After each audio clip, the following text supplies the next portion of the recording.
loue son appartement en location courte durée via Airbnb et elle se fait squatter. Est-ce que tu as vu cette vidéo passer? Oui, non? Eh ben, on va en parler dans cette vidéo. Je vais te montrer les images. Accroche bien ton cœur. Aujourd'hui, on va aller dans le fin fond de ce qui fait peur à beaucoup de personnes, ce qui les tétanise, ce qui fait qu'ils n'arrivent pas à passer à l'action et investir dans l'immobilier. La peur number one des débutants dans l'investissement immobilier, le squat. Bonjour à tous et bienvenue sur cette chaîne destinée à l'investissement immobilier. Je suis Céline Medewou, épouse d'Orido. Je suis immopreneur, une personne qui fait du business avec l'immobilier. C'est ce que je t'apprends à faire au travers de mes contenus sur cette chaîne, également au travers de mes formations et de mes accompagnements. Donc, si le sujet t'intéresse, je t'invite tout de suite à t'abonner à la chaîne si tu n'es pas encore fait et surtout active ta cloche de notification pour ne pas rater mes futures publications.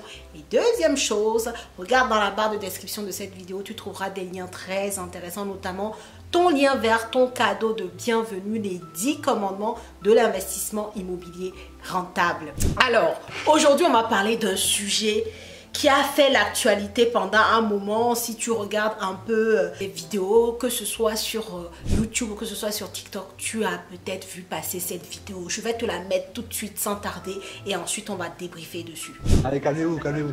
Ah, je suis folle. Non, allez, soufflez, soufflez, soufflez. À Perpignan, la sécurité des habitants est une priorité. Des équipes sillonnent non-stop les rues de la ville, en voiture, mais aussi à VTT. Et l'un de ces équipages vient d'être alerté d'une violente altercation. Elle a lieu dans un appartement du centre-ville de Perpignan. Bonjour monsieur, c'est là, c'est là. Qu'est-ce qui se passe? Les policiers sont accueillis par un couple. Ils ont loué cet appartement pour quelques jours sur un site spécialisé. Mais ils viennent d'annoncer à la propriétaire qu'ils ne comptaient plus partir. Dites-nous ce qui s'est passé. En fait, voilà, on arrive, ça fait 1 an et demi, montre-leur qu'on cherche un appartement, je vais vous dire la vérité. D'accord. On apprend, en fait, on en a marre de galérer, le petit. On cherche, on fait des démarches, elle a fait des démarches à l'assistante sociale, je vous le dis, parce qu'elle a rendez-vous là à 16h, on fait que des trucs pour trouver un appartement. C'est chez qui, là? Là, on a loué sur... Ah ouais, ok. On a changé les serrures, elle a changé les serrures. On a fait ce qu'elle demande, on en a marre, monsieur, je dis la vérité. D'accord. On n'est pas comme ça. Des serrures changées, un compteur d'électricité établi à leur nom. Ce couple de jeunes parents connaît bien la loi. Il se dit victime de la crise du logement et contraint de recourir à des méthodes frauduleuses. S'estimant chez eux, ils ont déjà décoré les lieux à leur goût, Carrément, leurs les photos de famille bien en vue sur l'étagère. Une installation de force au détriment de la véritable propriétaire de l'appartement. Ça se fait pas avec les gens, je comprends aussi, je comprends la pause. Mais j'ai pas le choix en fait, chef. J'ai pas le choix. Moi j'ai fait ça, ça fait 2 ans que je fais ça, monsieur. D'accord. Avec le petit, je peux plus faire ça. Non, avec le petit, je peux pas les dérégler, monsieur. D'accord. Il va être déréglé, on a le clapage, on a Elle est déréglé. venue, nous agressant. La mère, ça, c'est quoi ça? C'est la propriétaire qui vous a... Ils sont venus, je suis choquée. La propriétaire est désemparée face à la situation. Alors qu'elle pensait avoir loué son bien à de simples touristes pour quelques jours, elle se retrouve victime de squatteurs. Bonjour, c'est moi la propriétaire d'appartement. En fait, j'ai des locataires qui sont dedans. Et elle vient de m'envoyer un message me disant qu'elle avait changé la serrure d'électricité et que du coup, il restait dans mon appartement. Sauf qu'en fait, c'est mon appart, en fait, c'est mon immeuble. Donc c'est pas possible. Ouais. Ok, ça marche. La propriétaire tente encore une fois de discuter avec le couple. Pourquoi vous m'avez pas appelé pour m'expliquer? Madame, laissez. Pourquoi ils m'ont Elle aurait pu leur louer, mais ils l'ont même pas appelé. appelé. Laissez mes collègues intervenir. Ils m'ont rien appelé. Vous m'avez expliqué la situation. On a payé jusqu'à des mêmes jusqu'à les squatteurs. On a payé ou pas? Vous avez envoyé un message ou pas? Est-ce qu'on a payé? Moi je suis 48. On ne fait pas passer pour des clochards. On sort pas la serrure. On change pas la serrure. Déjà, on appelle. J'ai appelé 10 fois pour vous avoir au téléphone. Vous avez même pas répondu. Qu'est-ce qui s'est passé, madame? Mais je sais pas ce qu'ils m'envoient un message en me disant qu'ils ont changé la serrure de mon appartement et que maintenant c'est chez eux. Ils ont réservé pour jusqu'à demain. Et là, je reçois un message me disant je suis dans votre appart et je partirai plus. Bon, tu viens d'entendre l'échange, enfin la vidéo En fait, tout simplement, la propriétaire, elle a loué l'appartement en Airbnb aux personnes que tu as vues sur les images. Et au final, il se fait que la veille de leur départ, il lui envoie un message en lui disant que, écoutez, madame, on ne va pas partir, on a changé les serrures, on a mis l'électricité et tout ça. Donc, on va rester dans votre logement, en fait, parce qu'on galère pour trouver un logement à louer ailleurs. Bon, donc il y a eu la police qui est arrivée et tout ça.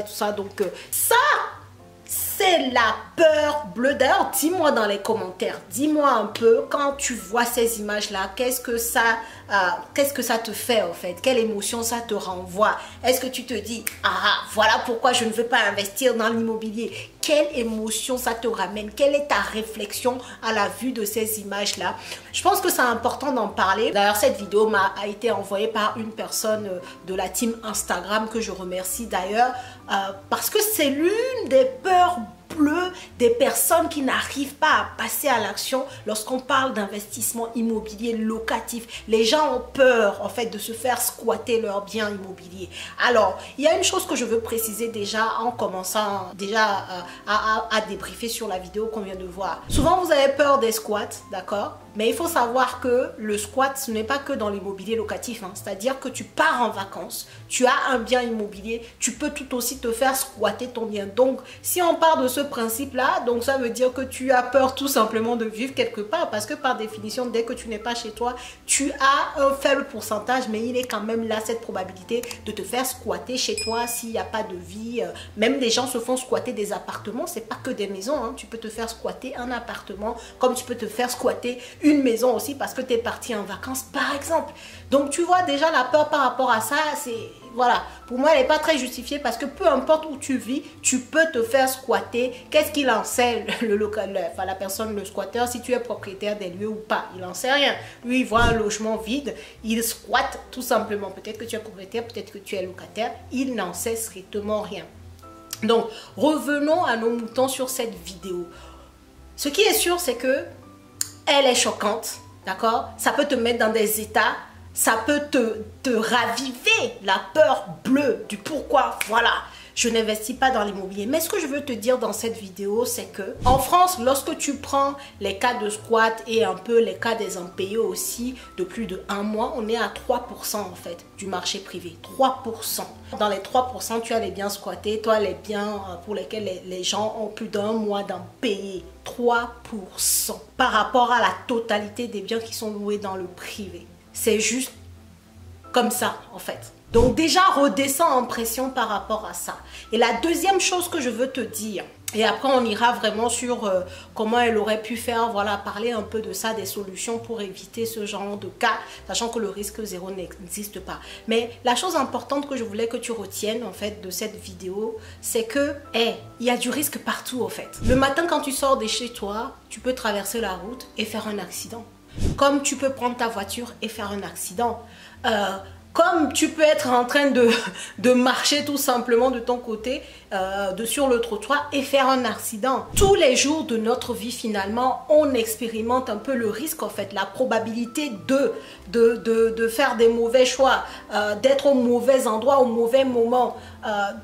On a toute cette probabilité-là, en fait, qui nous suit. Et donc, si tu pars du principe que, de toute manière, la vie même, c'est un risque tous les jours, peu importe ce que tu fais, il n'y a pas lieu d'avoir aussi peur que ça de se faire squatter ton bien et donc de ne pas investir dans l'immobilier. Peu importe ce que tu fais, le risque zéro n'existe pas.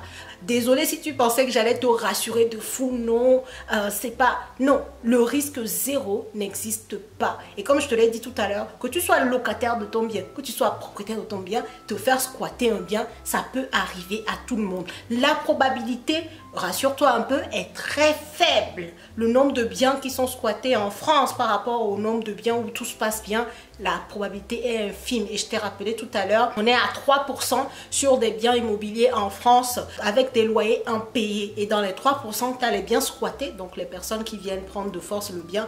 Tu as les biens pour lesquels les gens sont locataires et au bout à plus de 1 mois, ils n'ont pas payé leur loyer. Tu as tout ça dans les 3% en fait. Donc c'est pour te donner un peu l'échelle par pardon. La probabilité, elle existe, mais elle est faible. Maintenant, à toi de voir si tu préfères rester accroché, suspendu à ta peur et ne pas investir parce qu'il y a cette faible probabilité que tu te retrouves avec cette mauvaise expérience-là de l'immobilier qui est de te faire squatter ton bien, ou si tu préfères mettre des garde-fous, faire ce qu'il faut, mettre des actions en place pour éviter au maximum ce genre de problème et profiter du bon côté de l'immobilier, puisqu'il y en a, puisque moi j'en fais, il y a d'autres personnes qui font aussi de l'immobilier, qui n'ont pas de squat et qui profitent des revenus immobiliers et du cash flow en fait, ou de la plus-value de leur revente. On a différentes stratégies en immobilier, toutes sont bonnes en fonction de tes objectifs, tu peux les utiliser, tu peux même les mixer. Donc le problème n'est pas là en fait. Se demander si l'immobilier est intéressant ou pas, on n'en est même pas à cette question là en fait. Je pense que si tu me suis, c'est clair. Mais peut-être que tu n'agis pas encore dans l'immobilier parce que cette vidéo par exemple que je viens de te montrer là fait partie des choses qui te font peur, qui te font dire que non quoi. Je ne suis pas faite pour l'immobilier parce que j'ai très peur de vivre ce genre de situation. Si tu es dans ce cas, franchement, je suis vraiment désolée pour toi parce que le risque zéro n'existe nullement dans ce monde en fait. Tu vois ce que je veux dire? Donc, au lieu de t'accrocher à un risque, parce que finalement, ça t'emmène une peur.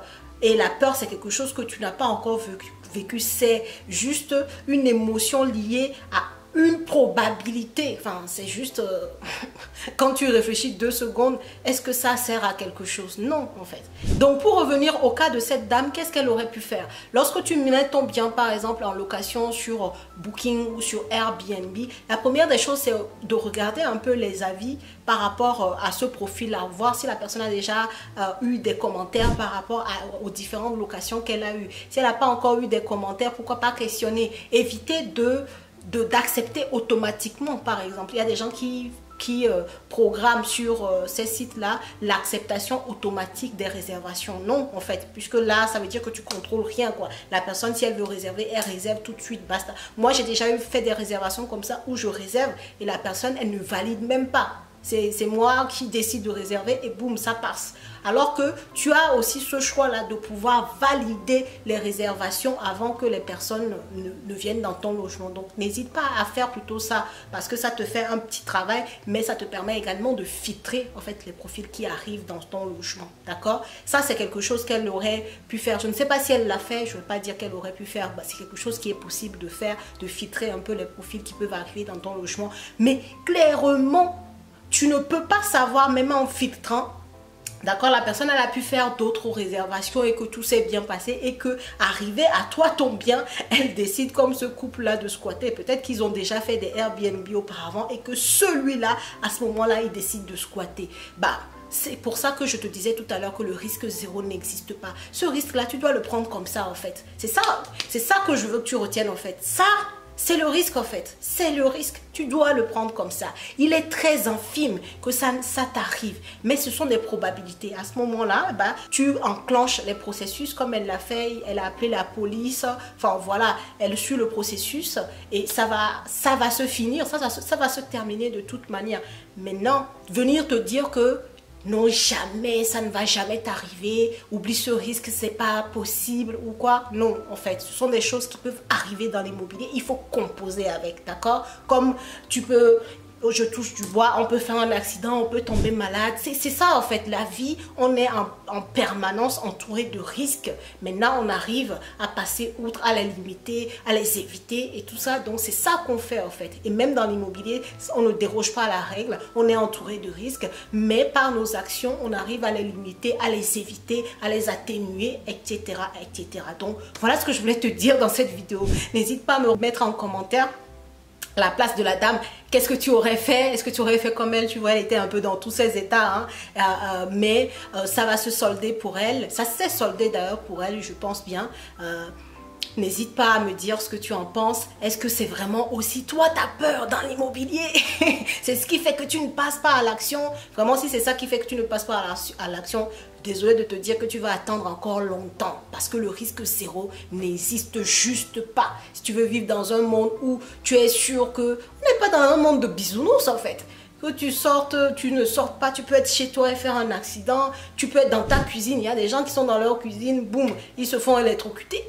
Le risque zéro n'existe pas dans le monde dans lequel on vit. Donc c'est à toi de composer avec. Dans l'immobilier, pareil, tu as des risques comme celui-là. C'est un des risques que tu peux avoir. Mais la probabilité est très faible. Mais elle est là, la probabilité. Et à toi de faire avec et de savoir mettre ton focus sur le côté positif. Regarder les risques, mais en même temps, regarder un peu les parades que tu peux mettre en place pour les atténuer, pour baisser, diminuer la probabilité que ces risques-là ne deviennent réalité. C'est ça qu'on fait, en fait. On n'éradique pas les risques ou bien on ne met pas dehors en se disant que non, c'est le monde des bisounours, tout va bien se passer. Non, c'est pas ce qu'on fait, en fait. Et c'est pas ce que je te dis. Et c'est pour ça que je ne vais pas te raconter des belles histoires ici et à te dire que ça n'existe pas. Ce qui lui est arrivé là, c'est à elle seule. Non, ça peut se produire. Maintenant, c'est pas pour ça que l'immobilier n'est pas intéressant. C'est pas pour ça qu'il ne faut pas faire l'immobilier, parce que la vie en général, eh ben, on est truffé de risques partout. Peu importe la sphère de notre vie, on est truffé. Les risques sont là, les probabilités qu'il nous arrive des choses. Des choses sont là, mais on arrive à vivre, on arrive à évoluer, on arrive à concrétiser des choses en fait. On va au-delà de tout ça. C'est tout. Ok? Donc, je t'attends dans les commentaires pour avoir ton avis et je te dis à la prochaine vidéo.